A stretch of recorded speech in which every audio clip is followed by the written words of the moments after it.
नाज़रीन, हैदराबाद की फुलेली पुलिस मुबैना मुक़ाबले में ज़ख़्मी थियल जवाबदार की सुञाणप मंसूर उर्फ ज़ीशान दादा तौर कई है। उन हवाले से वधीक तफ़सील ॿुधाए रहियो आहे GM चांडियो। GM छा तफ़सील आहिनि? जी बिल्कुल, फुलेली पुलिस गुर्ज नाका रोड से रात देर से पुलिस स्ट्रीट क्रिमिनल में मुकाबले में एक डुआरी के जख्मी हालत में गिरफ्तार करने की दावा कई हुई। उन मुबैना डुआरी जो हैदराबाद पुलिस पारां डुआरी रिकॉर्ड पधरो कयो आहे। पुलिस जो चवणु आहे त जवाबदार संगीन दौर में 15 खां मथे केसनि में मुलविस हुयो।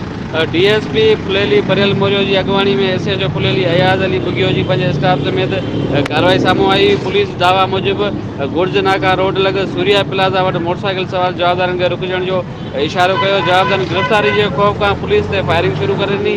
पुलिस मूजिब जवाबी कार्रवाई में एक जवाबदार के जख्मी हालत में हथियार समेत गिरफ़्तार करे वरितो, जॾहिं त जवाबदार जो साथी मौके तां फरार थी वियो। पुलिस मूजिब गिरफ़्तार जवाबदार की सुञाणप मंसूर उर्फ ज़ीशान डाटा जे तौर थी आहे।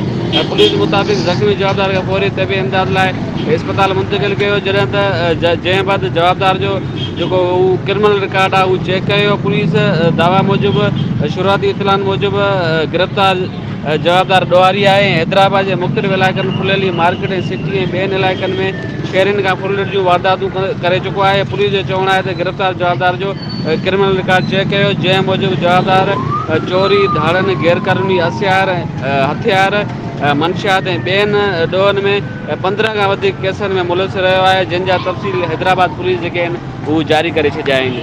जी।